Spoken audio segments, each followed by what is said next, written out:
The village had become a prison of terror. Every Thursday night, as darkness descended upon the scattered mud brick houses and thatched roofs, a young girl would vanish without a trace. The pattern was as predictable as it was horrifying. 7 disappearances, 7 families shattered, 7 homes filled with inconsolable grief. No one knew where the girls went. No one could explain who was taking them or why. The only certainty was the anguished screams that would pierce the morning air when yet another mother discovered her daughter's empty bed. The blankets still warm, but the child gone forever. The mothers of the village had begun a desperate ritual. Every Thursday evening, they would bolt their doors with heavy wooden planks, extinguish every lamp and candle, and lie down beside their daughters, holding them close throughout the long, terrifying night. They would whisper prayers and protective verses, their arms wrapped tightly around their precious children. But no amount of vigilance, no degree of caution seemed to make any difference. Each week, despite all precautions, another household would be devastated. The village elders initially attributed these disappearances to supernatural forces.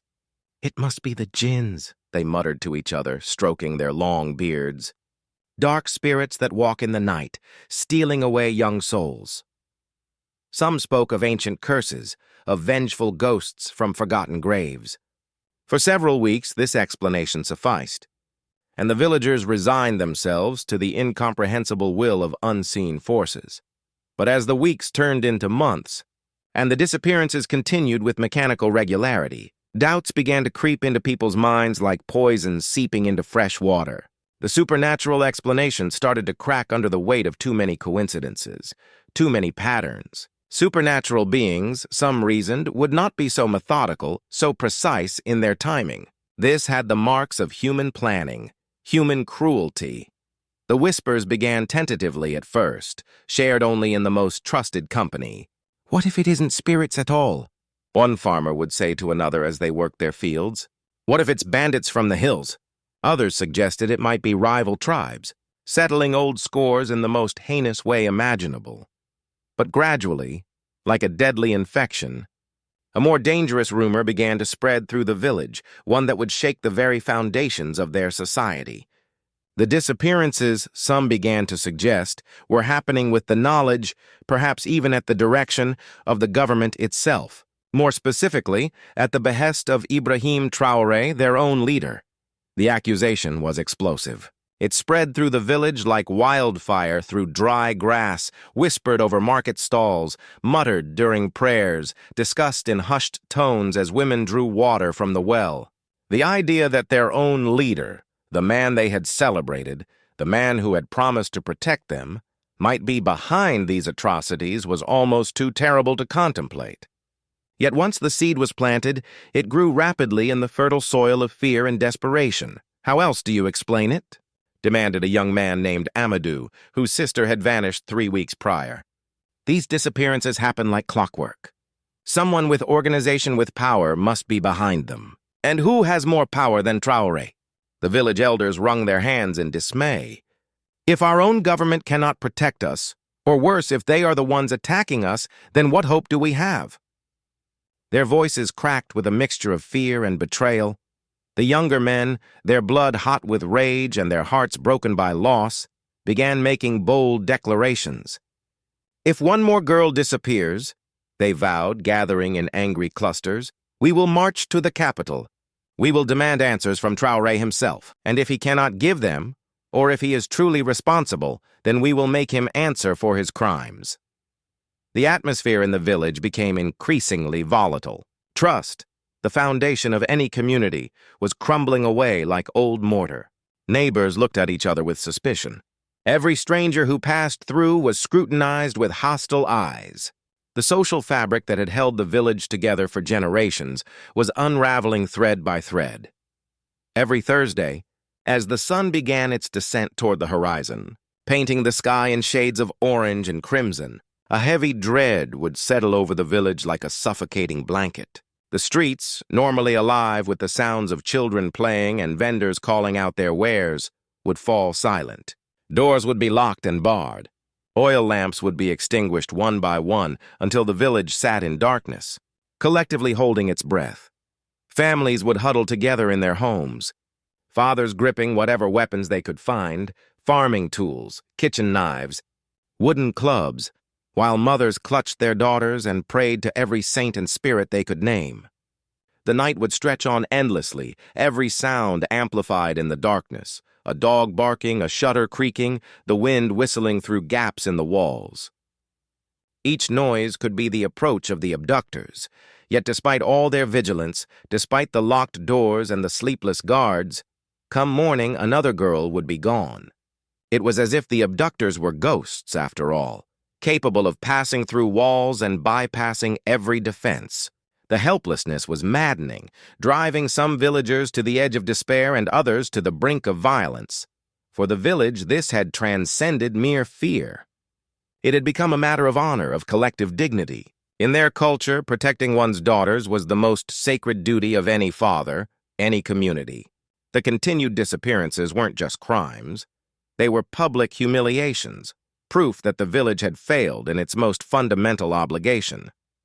The shame was almost as painful as the grief. Arguments and accusations flew thick and fast at the village meetings. "Someone must be helping them from inside," one elder would shout. How else could they know exactly which house to target? "Perhaps it's a test," another would counter weakly. "A test from God to see if our faith remains strong." A test? A grieving mother would respond with bitter fury. "My daughter was not God's to take for some cruel experiment." The question that haunted everyone, that kept them awake even on nights other than Thursday, was simple yet unanswerable. Who was behind this systematic terror? Was it truly Ibrahim Traoré, as the rumors suggested, conducting some dark campaign to keep the village in a state of fearful submission? Or was there another power at work, some hidden enemy weaving plots in the shadows? No one knew the answer. But everyone understood with grim certainty that if the disappearances continued, if another Thursday brought another tragedy, the village would explode. Revolution was brewing. The question was not if it would happen, but when, and how much blood would be spilled when it did. The game being played in the darkness showed no signs of ending. In fact, as the villagers would soon discover, the real story was only just beginning. Forces were at work that none of them could imagine, and the truth, when it finally emerged, would be far more sinister than even their darkest suspicions had suggested. When the reports reached Ibrahim Traoré at the capital, his face hardened with a mixture of anger and concern. He sat in his modest office, a room that reflected his practical nature rather than any pretense of grandeur, and read through the intelligence reports with growing alarm. Traoré was not the tyrant that rumor was beginning to paint him as.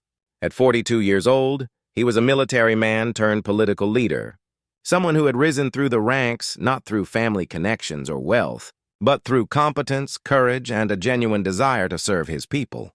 His face bore the weathered look of someone who had spent more time in the field than in comfortable offices, with deep lines around his eyes from squinting into the sun and a scar along his jawline from an old battle wound. The reports were damning, not because of what they revealed about the disappearances themselves, but because of what they showed about the erosion of trust in his leadership. Page after page documented the growing unrest, the accusations being leveled against him, the anger building like water behind a weakening dam. An officer stood before him, shifting uncomfortably from foot to foot. Finally, he spoke, his voice hesitant. "Sir, I must inform you that some of the villagers are specifically naming you. They're saying that you've ordered these abductions." The silence that followed was heavy. Traoré closed his eyes for a moment, drawing a deep breath. When he opened them again, his gaze was steely with determination. "This is deliberate propaganda," he said, his voice controlled but edged with fury. "Someone wants to turn the people against me. This isn't random, it's strategic. Someone understands that if you destroy the people's faith in their leader, you destroy their ability to resist, to unite, to fight back against any real threat." He stood and walked to the window, looking out over the capital. "The enemy doesn't always attack with guns and bombs," he continued, speaking as much to himself as to the officer. "Sometimes they attack with words, with rumors, with carefully planted seeds of doubt. They infiltrate hearts and minds, turning communities against themselves. It's an old tactic, but devastatingly effective. The officer nodded uncertainly. What will you do, sir? Will you go to the village? Traoré turned from the window, his mind already working through possibilities. If I go openly with soldiers and fanfare, it will only make things worse. The people will see it as confirmation of their fears, that I have something to hide, that I'm coming to intimidate them or cover up my crimes. He paced the room, his military training evident in the way he analyzed the situation like a battlefield problem.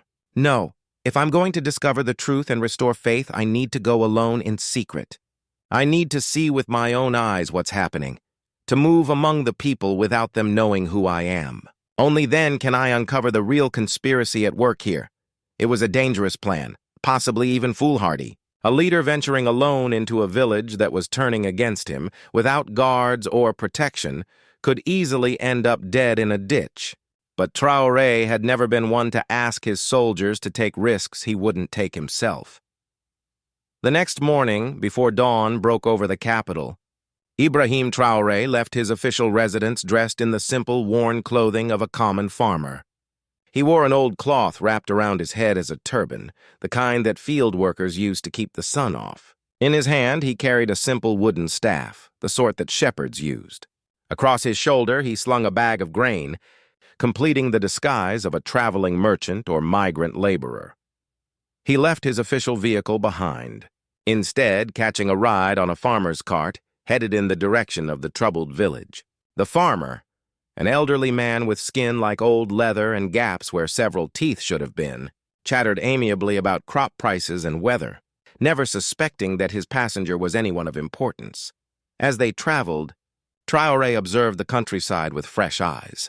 Removed from the trappings of power, seeing the world as his people saw it, he noticed things that official reports had never captured. The poverty that seemed more grinding when witnessed up close. The way people's faces showed both resilience and weariness. The children who should have been in school but were instead working in fields or tending animals. It took most of the day to reach the village. By the time they arrived, the sun was beginning its descent, and Traoré felt a knot of tension in his stomach. This was Thursday evening, the time when another disappearance might occur. He thanked the farmer for the ride and made his way into the village looking for a place to stay. He found an abandoned hut on the outskirts, its roof partially caved in and its walls showing gaps where the mud plaster had fallen away. It was far from comfortable, but it provided shelter and, more importantly, a vantage point from which to observe without being observed. For several days, Traoré lived among the villagers as one of them. He worked in the fields alongside the farmers, his hands quickly developing fresh blisters despite his military calluses. He learned to swing a hoe with the proper rhythm, to plant seeds at the correct depth, to read the sky for signs of rain. The farmers accepted him readily enough. Labor was always welcome, and he asked no pay beyond food and the right to sleep in the ruined hut. As he worked, he listened. The villagers, thinking him just another poor laborer, spoke freely in his presence. He heard their fears, their frustrations, their theories about the disappearances. He heard, too, the accusations against him, against Traoré, the distant leader who had supposedly betrayed them. They say he wants to keep us afraid, one farmer said as they took a break in the shade of an acacia tree. Afraid people are easier to control. I heard, another added, lowering his voice, that he's selling the girls to foreign slavers. That's why they're never found. Traoré had to clench his jaw to keep from responding, from defending himself. Instead, he asked carefully, "Do you believe that? Do you really think your leader would do such things?" The farmers exchanged glances. "I don't know what to believe anymore," one admitted. "But our daughters keep disappearing, and no one does anything to stop it." What are we supposed to think? It was a fair question, and it pained Traoré more than any direct accusation. These were good people, desperate and afraid, grasping for any explanation that made sense of their suffering. If he couldn't provide them with the truth, could he really blame them for believing lies? But soon, Traoré noticed something else, something that sent a chill down his spine despite the afternoon heat. There was a stranger in the village, a man who claimed to be a merchant trading in cloth and spices.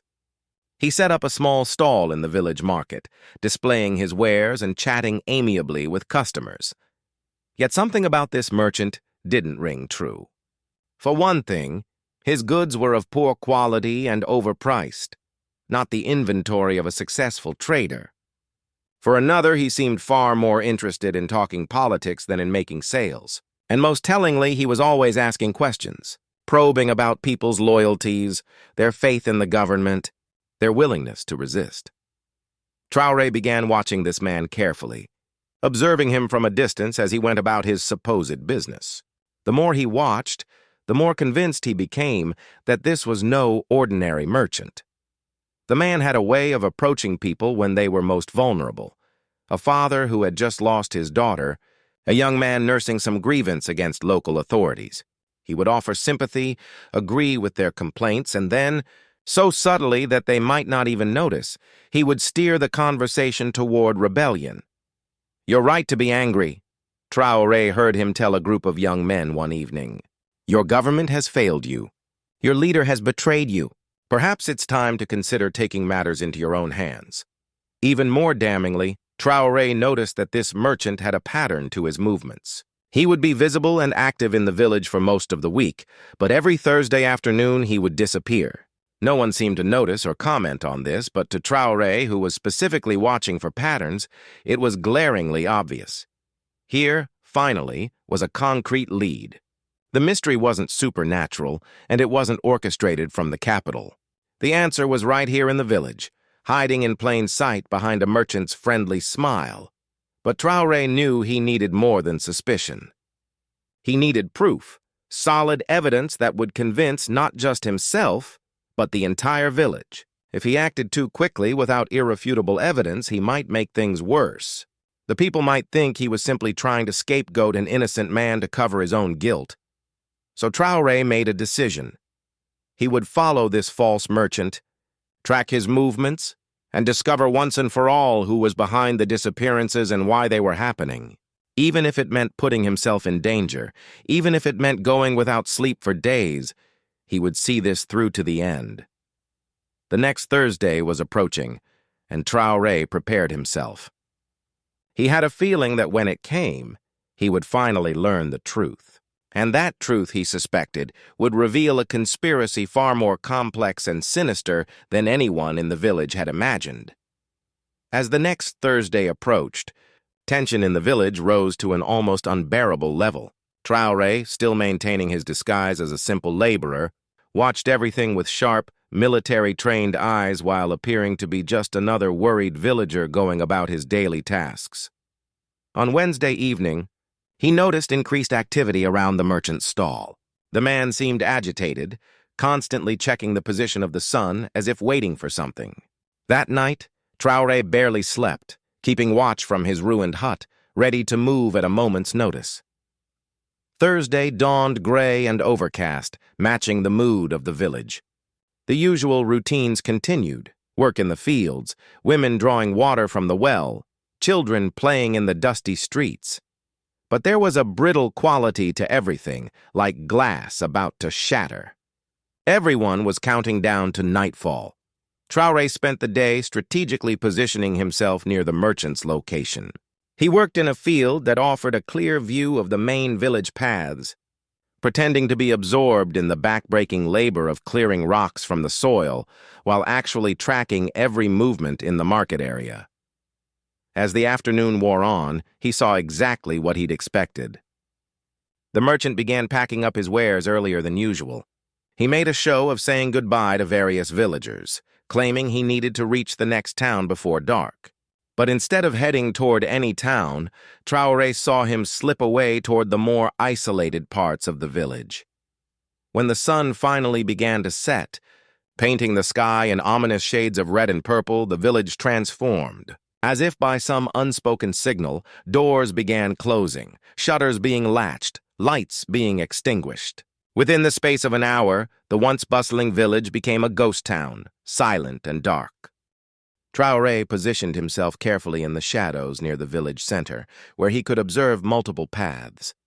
The wooden staff he'd been carrying was solid and heavy, more weapon than walking stick. He'd chosen it deliberately for exactly this purpose. The wait was excruciating. Hours passed with nothing but the sounds of dogs barking in the distance and the wind rustling through the thatched roofs. Traoré's muscles ached from standing motionless, but his military training held him steady. He'd learned long ago to wait, to be patient, to ignore discomfort in pursuit of a mission objective. Around midnight, he heard it. Soft footsteps, multiple people trying to move quietly. His body tensed, every sense suddenly alert. Through the darkness, he could make out shapes moving along the far side of the village square. There were 3 of them, all wearing dark cloth wrapped around their faces like masks. One was clearly the merchant. Traoré recognized his build and the way he moved.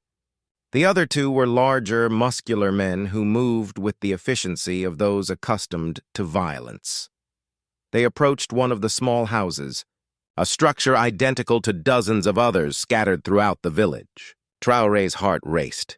This was it. He was about to witness exactly what had been terrorizing the village for months.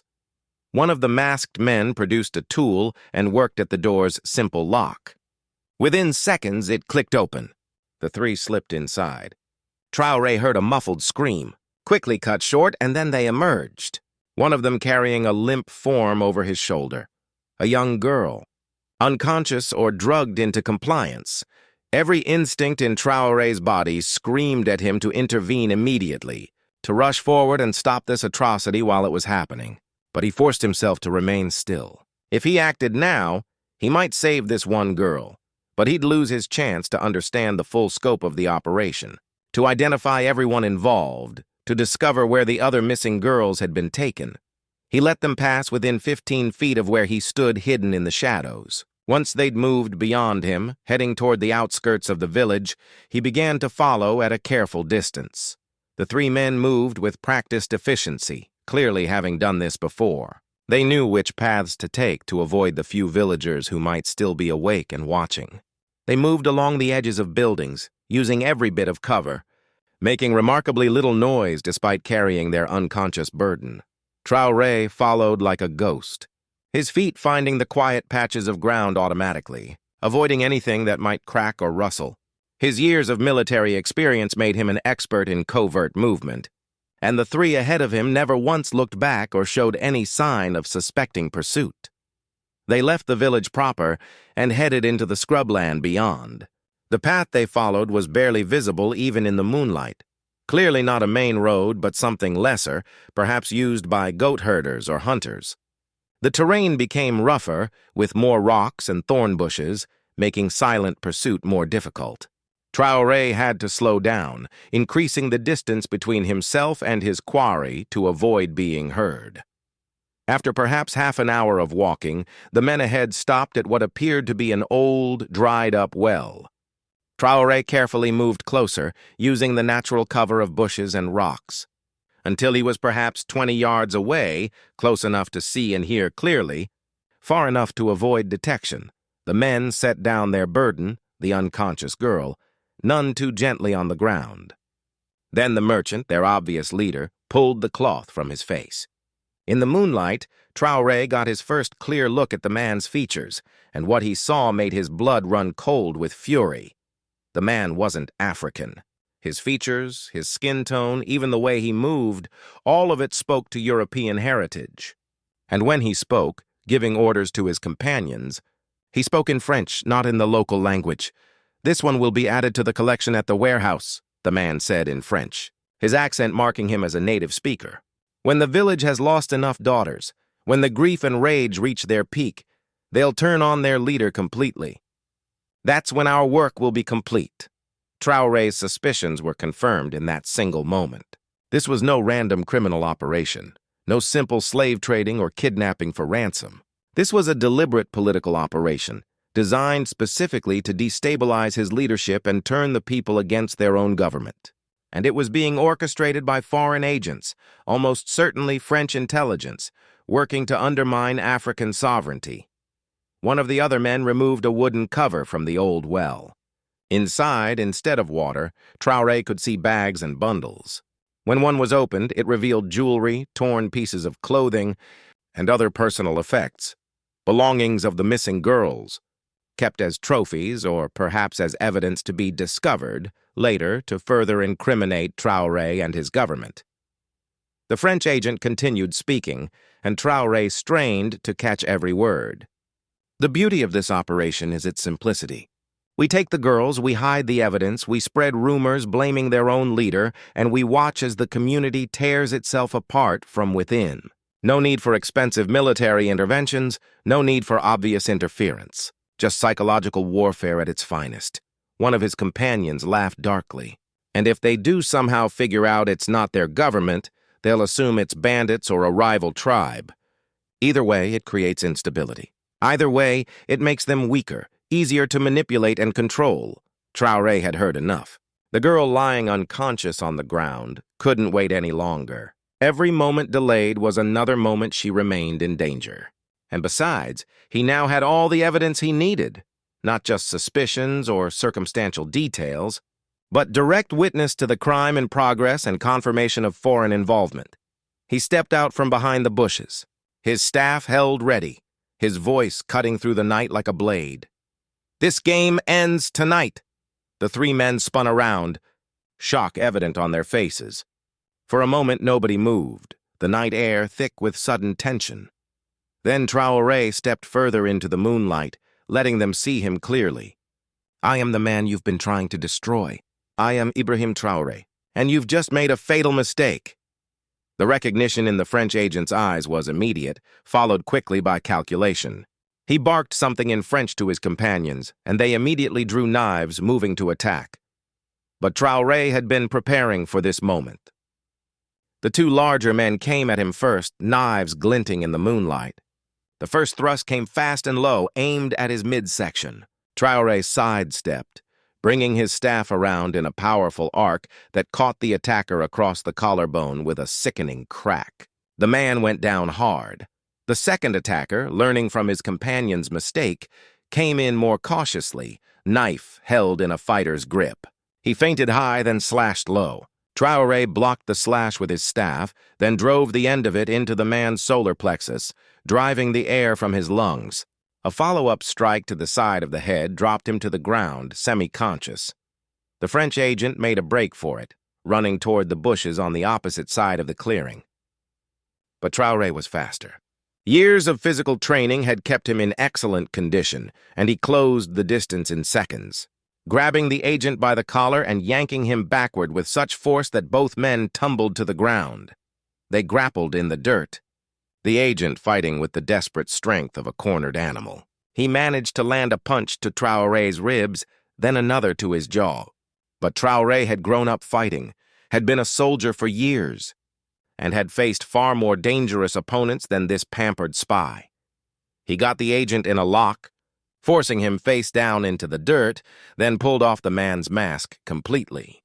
"You're finished," Traoré said, breathing hard. "Your operation is over, and you're going to answer for what you've done."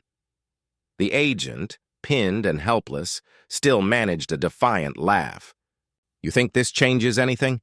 The damage is done. Your people already believe you're responsible. Even if you prove I'm behind the abductions, they'll never fully trust you again. Doubt, once planted, is nearly impossible to completely uproot." Traoré leaned down, his voice cold and hard. "The truth has a power you clearly don't understand. And these people are stronger and wiser than you give them credit for. You've underestimated them, just as your country has always underestimated us." He hauled the agent to his feet, then checked on the girl. She was alive, her breathing steady, drugged but not harmed. The other two attackers were both incapacitated, groaning but not going anywhere. Using rope from one of their own bags, Traoré bound all three men securely. Then he gently lifted the unconscious girl, and with his prisoners in tow, began the long walk back to the village. The night's work was not yet done. Now came perhaps the hardest part, convincing his people of the truth. The journey back to the village took longer than the pursuit had. Traoré couldn't move as quickly while carrying the unconscious girl and keeping watch on his three prisoners. He'd bound them together with rope, but he couldn't afford to be careless. Desperation makes people dangerous, and these men had everything to lose. As they approached the village, dawn was just beginning to break, painting the eastern sky in shades of pink and gold. A few early risers were beginning to emerge from their homes, heading to perform morning prayers or start their daily work. The first person to spot them was an elderly woman drawing water from the well. She saw Traoré, still unrecognized in his farmer's disguise, leading 3 bound men carrying a limp girl. Her bucket fell to the ground with a clatter, and she began calling out in alarm. Within minutes, people were pouring out of their houses. Men grabbed weapons, machetes, hoes, wooden clubs, anything that could serve in a fight. Women gathered in worried clusters, trying to see what was happening. Children peered from behind their mothers' skirts, eyes wide with confusion and fear. Traoré made his way to the village center, the crowd parting before him and then closing in behind, a growing mass of humanity surrounding him and his prisoners. The mood was volatile, dangerous. These people had been terrorized for months, and now they saw bound prisoners and one of their missing daughters. The temptation toward immediate mob justice was almost palpable in the air. "Wait!" Traoré called out in a commanding voice that cut through the growing murmur of the crowd. "Everyone wait! There's something you need to know." He gently set the unconscious girl down on a woven mat that someone hastily provided. An elderly woman, skilled in healing, rushed forward to check on her. "She's been drugged," the healer announced after a quick examination, "but she'll be fine. She should wake within the hour." The crowd's attention turned back to Traoré and his prisoners. One man, a farmer Traoré had worked beside just days ago, stepped forward. "Who are you? And how did you catch these men?" Traoré reached up and unwrapped the cloth from his head, revealing his face fully for the first time. Then he spoke, his voice clear and steady. "My name is Ibrahim Traoré." The reaction was instantaneous. Gasps rippled through the crowd. People stepped back, shock and confusion written on their faces. The farmer who had questioned him looked stunned, as if unable to reconcile the simple laborer he'd known with the leader he'd been cursing. "I came here alone, in secret, because I heard that my own people were beginning to believe I was responsible for these disappearances," Traoré continued. "I couldn't accept that. I needed to find the truth, to discover who was really behind these attacks. So I disguised myself, lived among you, worked beside you, and listened to your fears." He turned and gestured to the bound prisoners, particularly to the French agent.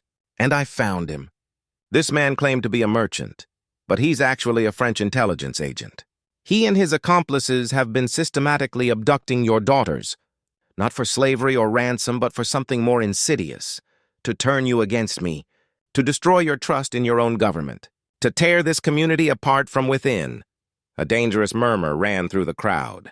People looked at the merchant, the man some of them had bought goods from, had spoken with, had almost begun to trust. With dawning horror and rage, the French agent, seeing his situation deteriorating, decided to make one last attempt at manipulation. He raised his voice, speaking in accented but fluent local language. "Don't believe him! This is exactly what I warned you about. Your leader will say anything to avoid blame. He probably staged this entire scene. The girl was probably never in real danger. It was a desperate play, but Traoré could see it having an effect." Doubt flickered across some faces. The poisonous seeds of suspicion that the agent had spent months planting couldn't be uprooted in a single moment. But then the young girl began to stir. The healing woman had been applying damp cloths to her forehead and wrists, and the effects of whatever drug she'd been given were beginning to wear off. Her eyes fluttered open, unfocused at first, then widening in fear as she remembered what had happened. "It's all right," the healer soothed her. "You're safe now. You're back in the village." The girl sat up slowly, her eyes scanning the crowd until they landed on the bound prisoners. She immediately recoiled, a small cry escaping her lips. "That's them! Those are the men who took me." She struggled to her feet, the healer supporting her. Her voice gained strength as she spoke. "They broke into our house in the middle of the night. They put something over my face, a cloth that smelled strange, and I couldn't fight back. I couldn't scream. I tried, but nothing came out. And I heard them talking. They said—" She paused, looking directly at Traoré. "They said this was all to turn us against you. They said once we lost enough daughters, we'd rebel, and that's what they wanted. The words hung in the air like a final judgment. The crowd was silent, absorbing this testimony from one of their own daughters, someone they knew couldn't be part of any staged deception. Then an older man, one of the village elders, stepped forward. Traoré recognized him as one of the most vocal critics, someone who had openly accused him of being behind the disappearances. Tears were streaming down the old man's weathered face. "We have wronged you," the elder said, his voice breaking. "We doubted you. We accused you of the most terrible crimes. We let fear and grief cloud our judgment, and we fell for exactly the trap these foreigners set for us." He dropped to his knees. "Forgive us." The gesture sparked a wave of emotion through the crowd. Some people began to cry. Others dropped their weapons, shame evident on their faces. Still others looked at the bound prisoners with such hatred that Traoré worried they might attempt violence. He raised his hands, calling for calm. "There's nothing to forgive. You were afraid? Your daughters were being stolen in the night. You didn't know who to trust. That's exactly what they were counting on. That fear would make you turn against your own." He walked over to the French agent and yanked him forward, forcing him to stand before the entire assembly. "But now you see the truth. Your enemy wasn't your own government. Your enemy came from outside, wearing a friendly face, speaking soft words, but with poison in his heart. This is how modern warfare is conducted, not always with armies and guns, but with manipulation and psychological operations. A young man named Amadou, whose sister had been among the first to disappear, pushed through the crowd. His face was contorted with rage. "Where are they? Where are the other girls?" The French agent sneered but said nothing. One of his accomplices, however, seeing that their operation had completely collapsed and perhaps hoping for leniency, spoke up. "There's a warehouse, about 5 miles north past the old riverbed. That's where they're being kept." The crowd erupted. Immediately, dozens of young men began calling for weapons, organizing themselves to mount a rescue. But Traoré stepped in, taking control. "I'll go," he said firmly, "and I'll take a small group of your strongest young men. The rest of you need to stay here, guard these prisoners, and protect the village. If there are others involved in this conspiracy, they might try to flee or cause trouble when they realize their operation has been exposed." He selected 10 of the most capable-looking young men, including Amadou. "Get whatever weapons you have. We leave in 5 minutes. And someone bring rope. We may need to carry people who can't walk." As the selected men rushed to prepare, an old woman approached Traoré. She was the mother of the second girl who had disappeared, and her face bore the lines of months of grief. She said nothing, but pressed something into his hand. A small charm, the kind that mothers gave their children for protection. Traoré closed his fingers around it, nodded his thanks, and tucked it into his pocket.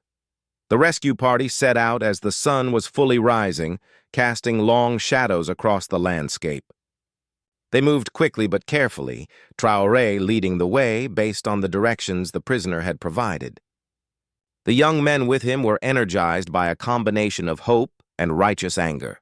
Hope that they might recover their lost sisters and daughters, anger at what had been done to them and their community. The terrain became increasingly desolate as they traveled. The path led them through areas that had once been farmland, but had been abandoned during a drought years ago. Old irrigation ditches lay dry and cracked. Ruined mud brick structures, their roofs long since collapsed, dotted the landscape like broken teeth. Finally, after nearly an hour of hard walking, they saw it. A large, dilapidated warehouse structure in the distance. It had probably been built decades ago for storing grain or equipment, but now sat abandoned, its corrugated metal roof rusted and partially collapsed, its walls showing gaps and holes. Traoré signaled his men to stop and crouch down. "We approach carefully," he instructed in a low voice. "There may be guards. We don't know how many people are involved in this operation. Silence and surprise are our advantages." They spread out and approached from multiple angles, using the scattered ruins as cover. As they drew closer, Traoré could hear sounds from within the warehouse. Someone moving around, the clank of metal, a voice speaking in French. He held up a hand, freezing his team in place. Carefully, he crept forward until he could peer through one of the gaps in the warehouse wall. What he saw made his heart sink and his anger flare in equal measure. Inside, in a large space cleared of debris, 7 young girls were huddled together. They were sitting on thin mats, their wrists bound with rope. They looked malnourished, their clothes dirty and torn, their eyes hollow with fear and despair. 2 armed guards, both European, stood watch over them, speaking to each other in casual French about mundane topics, football scores, the weather, as if they weren't keeping human beings prisoner. Traoré pulled back and quickly briefed his men. 2 guards inside, both armed with pistols. 7 girls, all alive. We go in fast and hard. You 4 take the left entrance, you 4 take the right. Amadou, you're with me through the main door. Our priority is the safety of the girls. Don't do anything that might put them at risk. The men nodded, their faces set with determination. They moved into position, weapons ready. Traoré counted down silently with his fingers. 3, 2, 1. They burst through all 3 entrances simultaneously. The effect was overwhelming. The 2 guards, who had clearly grown complacent after weeks of no resistance, barely had time to register what was happening before they were swarmed by angry young men. One guard managed to draw his pistol, but Amadou knocked it from his hand with a powerful blow from a wooden club. The weapon skittered across the floor, and Traoré quickly scooped it up. The other guard tried to run but was tackled before he'd taken 3 steps. Within seconds, both guards were subdued, bound, and disarmed. The entire rescue operation had taken less than a minute, and miraculously, no shots had been fired. The girls, initially terrified by the sudden violence, began to realize that these were not more captors but rescuers. Recognition dawned on their faces as they saw familiar faces from their village. One girl began to cry, then another, and soon all 7 were sobbing, not from fear anymore, but from relief. Traoré moved among them, using a knife to cut their bonds. "You're safe now," he said gently to each one. "You're going home." As the ropes fell away and the girls regained their freedom, they began to speak, their words tumbling over each other in a rush of pent-up emotion and trauma. "They took us to different places at first," one girl explained, her voice shaking. "They kept us separated in the dark. They barely fed us, and they kept saying that our families had abandoned us, that no one was looking for us, that our leader had ordered our capture." Another girl, younger than the rest, perhaps only 13, added, "They made recordings of us, videos where they forced us to say bad things about our government, about you. They said they would release them if we didn't cooperate." Traoré felt his anger intensify, but he kept his voice calm and reassuring. "None of that matters now. Those recordings will never see the light of day. You're coming home, and those responsible will face justice." The young men from the village were helping the girls to their feet, offering water from canteens, draping cloths over their shoulders for warmth and modesty. There was a tenderness in these gestures that spoke to the deep bonds of community. Bonds that the conspiracy had tried but failed to destroy. As they prepared to leave, Traoré did a thorough search of the warehouse. In a small office area, he found documentation that made his blood run cold, detailed plans for similar operations in a dozen other villages, communication with handlers in France, financial records showing significant funding for these psychological warfare campaigns. He gathered all the papers into a bag. This was evidence not just of this particular crime, but of a broader attempt at destabilization, proof that could be used to expose the operation at the highest levels. The journey back to the village was slower than the outward journey had been. The girls were weak from their ordeal and needed to rest frequently, but spirits were high. The young men took turns helping the girls who struggled to walk, and gradually, as the shock wore off, the girls began to talk more, to even smile occasionally. As they crested the final hill before the village came into view, someone in the group began to sing a traditional song of homecoming. Others joined in, and soon the entire party was singing, their voices carrying across the valley, announcing their return. The village had been waiting anxiously. When the lookouts spotted the returning group and saw that they had the missing girls with them, shouts of joy erupted. People poured out of their homes, running to meet them. What followed was a scene of almost indescribable emotion. Mothers who had thought they'd never see their daughters again collapsed sobbing as they embraced their children. Fathers who had tried to remain strong through months of uncertainty openly wept. Siblings danced around in circles, laughing and crying simultaneously. The entire village gathered in the central square. The reunited families stood together, holding each other as if they'd never let go again. Around them, neighbors celebrated, strangers embraced, and a wave of collective relief and joy washed over everyone. Traoré stood slightly apart from the celebration, giving the families their moment. But gradually people began to notice him, began to remember that without his intervention, this reunion would never have happened. The village elder who had knelt before him earlier approached again, this time accompanied by a dozen other respected members of the community. "Ibrahim Traoré," the elder said, his voice carrying across the square, causing the celebration to quiet. "You came to us in disguise, lived among us as one of us, worked beside us in the fields. You could have arrived with soldiers and fanfare, asserting your authority, but instead, you humbled yourself to discover the truth." Another elder, a woman who had lost 2 granddaughters in the abductions, stepped forward. "When we accused you, you didn't lash out in anger. When we doubted you, you didn't punish us. Instead, you risked your life to prove your innocence and save our children. You showed us what true leadership means." A young man, the same one who had weeks ago vowed to march on the capital and demand answers from Traoré, now approached with his head bowed. "I spoke against you.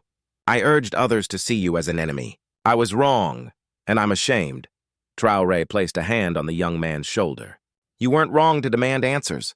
You weren't wrong to question authority when your loved ones were suffering. That's not something to be ashamed of. That's the mark of a free person, someone who refuses to accept injustice. The only mistake was in believing the lies planted by those who wanted to divide us." He turned to address the entire gathering. "What happened here is a lesson for all of us. Our enemies, and we do have enemies, forces that want to see us fail, want to see Africa remain weak and divided, they understand something important. They know that they can't defeat us through direct confrontation anymore. The days of open colonialism are ending." He paused, letting his words sink in. "So they've changed tactics. Now they seek to make us defeat ourselves. They plant lies and rumors. They create fear and suspicion.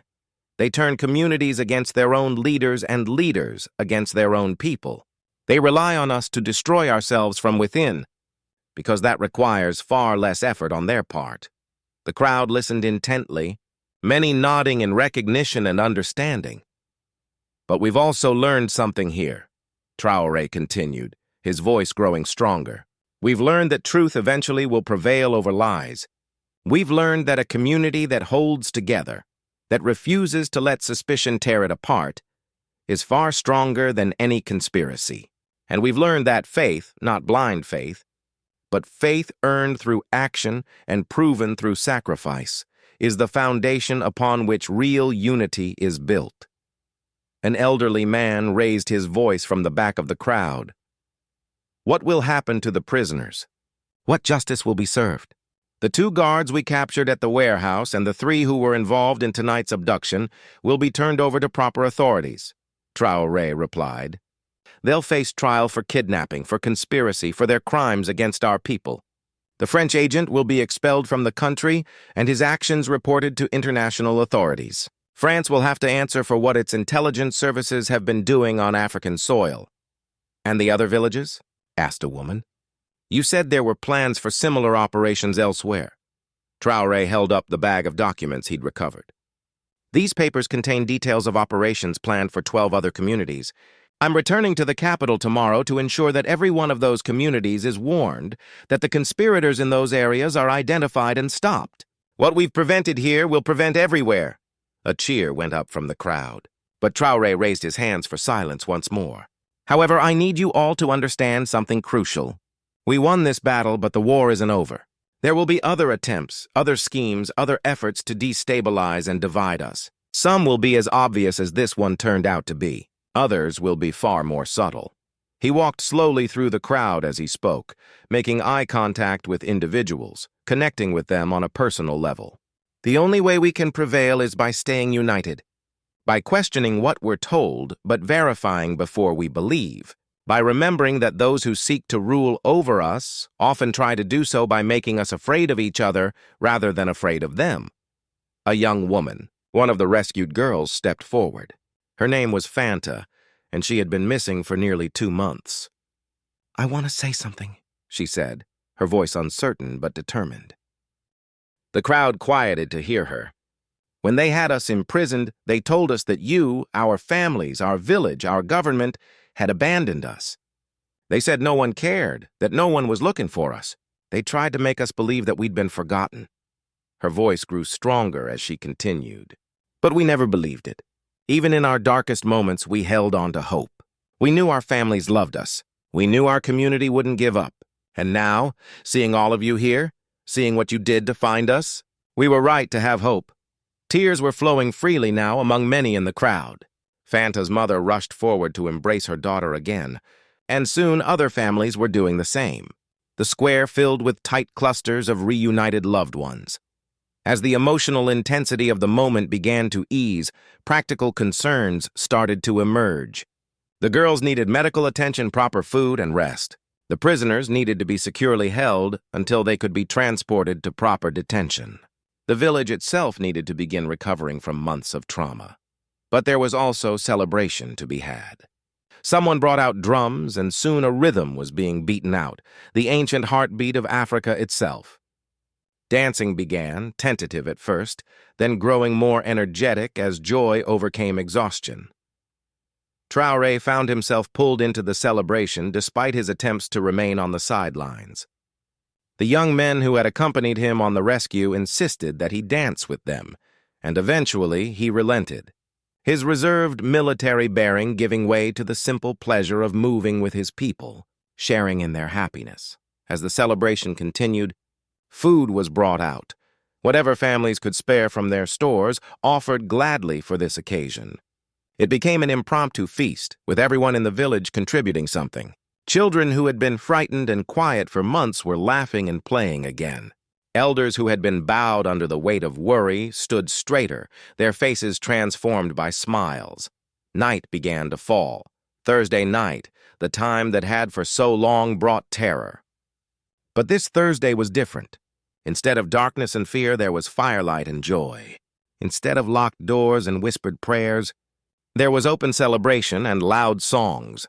As Traoré sat by one of the fires, a wooden cup of palm wine in his hand, watching his people dance and celebrate, he felt a profound sense of satisfaction. Not pride in his own actions, though he had every right to be proud, but something deeper. He felt connected, truly connected to these people in a way that all his years of political leadership had never quite achieved.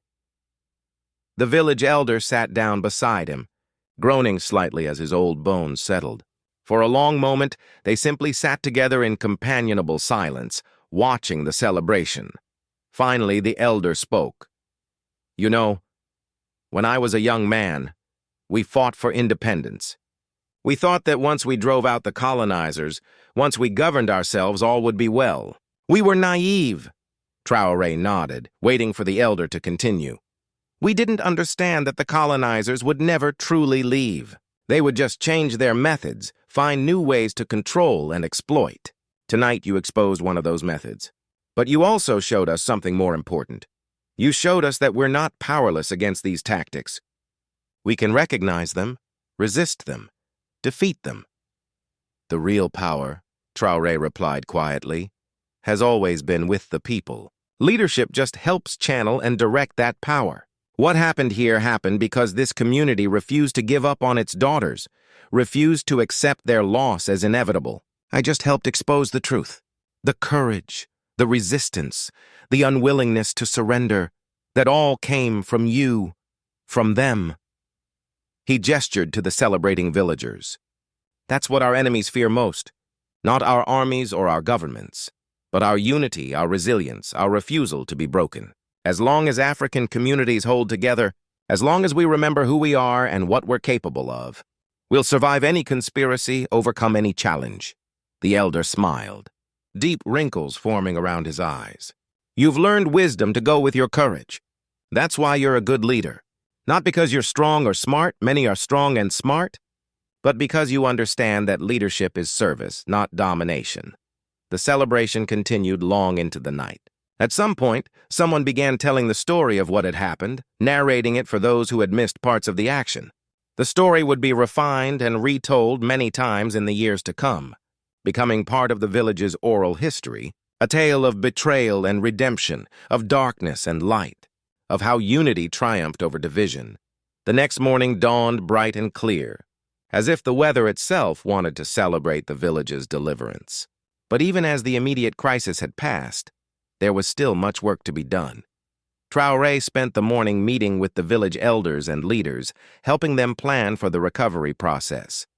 The rescued girls would need counseling and support to overcome their trauma. Security measures needed to be improved to prevent any similar incidents in the future. And the community itself needed to heal from months of fear and suspicion. "We need to rebuild not just our safety but our trust," one elder noted. "The conspiracy drove wedges between us, made us suspect even our own leaders. How do we repair that damage?" Traoré considered the question carefully before answering. "Trust, like respect, cannot be demanded. It must be earned every single day. What I can promise you is that my government will be more present here, more responsive to your concerns. We'll establish better communication channels so that if something like this ever begins to happen again, you can reach us immediately." He paused, then added, "But more than that, we need to create systems where you don't have to rely solely on distant government to keep you safe. We'll help you organize community watch groups, improve your local security, provide training. The goal is to make you strong enough to handle most problems yourselves, with government support rather than government control." A younger woman, one of the village teachers, raised a concern. "But how do we know who to trust? That French agent seemed so friendly, so helpful at first. How do we tell the difference between someone who genuinely wants to help and someone who's trying to manipulate us?" It was a profound question, one without any easy answer. Traoré thought about it for a moment before responding. "There's no foolproof method," he admitted. "Skilled manipulators are good at what they do. That's what makes them dangerous. But there are signs you can watch for. Be wary of anyone who tries to isolate you from others, who tells you that everyone except them is your enemy. Be suspicious of people who offer simple solutions to complex problems, or who try to make you angry rather than helping you think clearly." He looked around at the assembled group. "Most importantly, maintain strong connections with each other. Conspirators thrive on division and isolation.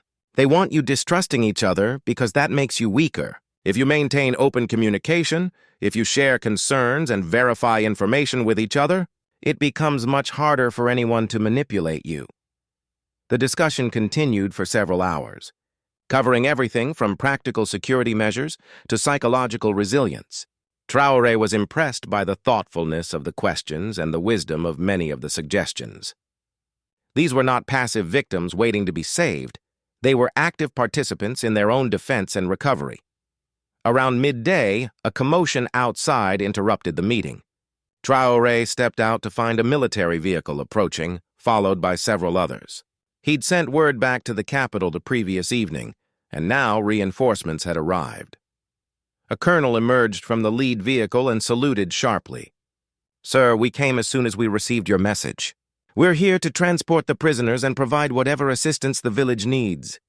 Traoré returned the salute. "Good. The prisoners are being held in the village square. Make sure they're secured properly for transport. I also need you to leave a squad here for the next few weeks, just until the village feels secure again. Work with the local leaders. They'll tell you what they need." As the soldiers went about their tasks, efficiently securing the prisoners and beginning to set up a temporary base, Traoré noticed the reactions of the villagers. There was initial wariness.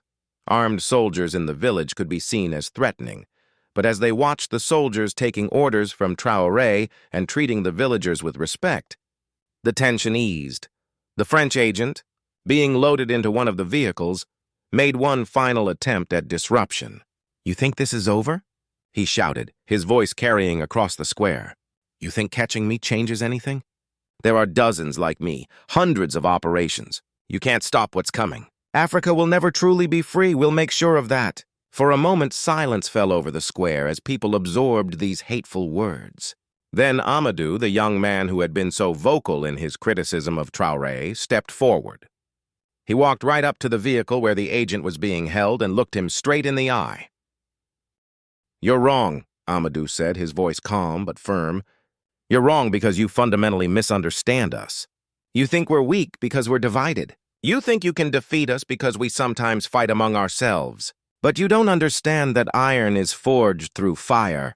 That struggle makes us stronger, not weaker." He turned to address the gathered crowd. This man and people like him see Africa as weak, as a place to be manipulated and controlled. But we know better. We know our strength. We know our resilience. And now, thanks to what's happened here, we also know their tactics. We've learned to recognize their poison. And that knowledge makes us dangerous to them. A cheer went up from the crowd. The agent's face darkened with fury, but he had nothing left to say. The door of the vehicle closed, and he was driven away, disappearing down the dusty road toward whatever justice awaited him. Traoré spent the rest of the day meeting with individual families, particularly those whose daughters had been rescued. He listened to their stories, their fears, their hopes for the future. He made promises about support services, about counseling, about ensuring that the girls would not be stigmatized for what had been done to them. Late in the afternoon, as he was preparing for his own return to the capital, Fanta, the young woman who had spoken so movingly at the previous night's gathering, approached him. She seemed nervous, twisting her hands together but determined to say something.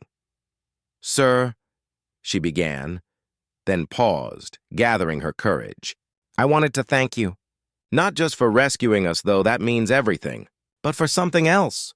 Traoré waited patiently for her to continue.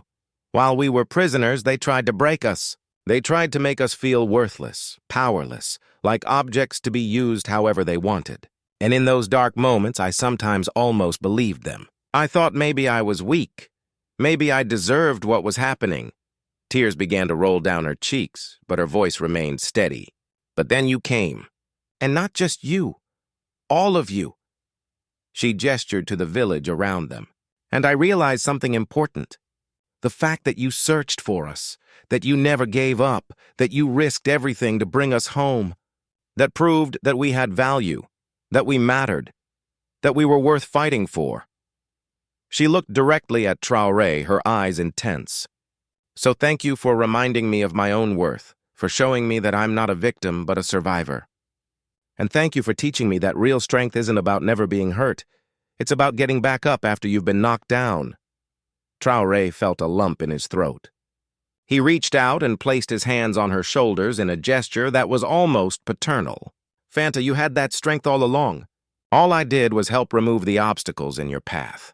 What you do with your life from this point forward, that's entirely up to you. And I believe you're going to do remarkable things." As the sun began to set, painting the sky in brilliant shades of orange and purple, Traoré prepared to leave. The entire village had gathered to see him off, and there was a bittersweet quality to the farewell. These people who had so recently cursed his name were now embracing him, thanking him, blessing him for his journey. The village elder presented him with a gift, a hand-carved walking stick, beautifully decorated with traditional symbols. "So you'll always have something to remind you of us," the elder explained. "And so you'll remember that you're always welcome here, not as a distant leader, but as a friend, as one of us." Traoré accepted the gift with deep appreciation, running his hands over the smooth wood, admiring the craftsmanship. "I will treasure this," he promised. "And I will return, not for ceremonies or official visits, but as you said, as a friend." As his vehicle began to pull away, children ran alongside it, waving and shouting goodbyes. Adults stood in their doorways, hands raised in farewell. The scene was so different from his arrival just days ago, when he'd slipped into the village unknown and unwelcomed. On the journey back to the capital, Traoré had time to reflect on everything that had happened. The conspiracy had been sophisticated and nearly successful. If he hadn't intervened personally, if he hadn't been willing to risk his position and his life, the outcome could have been catastrophic. The village might have risen in rebellion, leading to violence and a breakdown of order that could have spread throughout the region. But more importantly, he'd learned valuable lessons about leadership, about the relationship between government and people, about the tactics that enemies of African sovereignty were using. These lessons would shape his policies and priorities in the months and years to come. Back at the capital, he immediately called a meeting of his security chiefs and advisors. He spread the documents recovered from the warehouse across the table, showing them the scope of the conspiracy. This wasn't an isolated incident, he explained, pointing to various entries in the documents. They've been planning similar operations across multiple regions. We need to get ahead of this. Warn the other communities. Expose the conspirators before they can execute their plans. One of his advisors, a former professor named Dr. Kone, studied the documents carefully. This is textbook destabilization strategy, he observed. The French, and indeed most former colonial powers, have been doing versions of this for decades. They can't openly recolonize, so they work to ensure that independence remains unstable, that African nations never quite get their footing. Then we need to change the playbook, Traoré responded.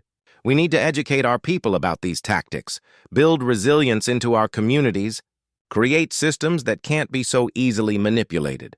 Over the following weeks, Traoré's government launched a comprehensive initiative. Public education campaigns explained psychological warfare tactics and how to recognize them. Community security programs were strengthened. Communication channels between villages and government were improved. And perhaps most importantly, a new emphasis was placed on transparency and accountability, reducing the space where rumors and conspiracy theories could take root. The rescued girls were provided with comprehensive support, medical care, counseling, educational opportunities. A special fund was established to help them rebuild their lives and pursue their dreams, whatever those might be. Traoré was determined that they would not just survive their ordeal, but thrive in spite of it. The trial of the French agent and his accomplices became an international incident. France initially denied any involvement, claiming the agent had been acting independently. But the evidence was too strong, the documentation too detailed. Eventually, there was an official apology, grudging and full of qualifications, but an acknowledgement nonetheless of wrongdoing.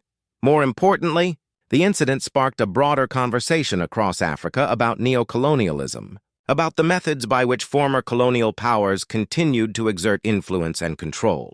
Other nations came forward with their own stories of suspicious incidents that now seemed connected to broader campaigns of destabilization. A regional summit was convened, bringing together African leaders to discuss collective defense against these tactics. Intelligence sharing improved. Best practices for community resilience were developed and distributed. The conspiracy that had targeted one small village ultimately led to significant improvements in security and awareness across the continent. A year after the events in the village, Traoré returned as he had promised, not in an official capacity but as a friend. The village had transformed in his absence. A new school had been built, funded partly by government support and partly by international donations from people who had been moved by the story of the rescued girls. The girls themselves were doing remarkably well.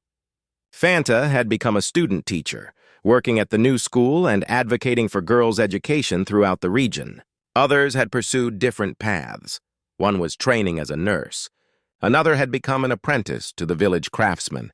Yet another was preparing to attend university in the capital.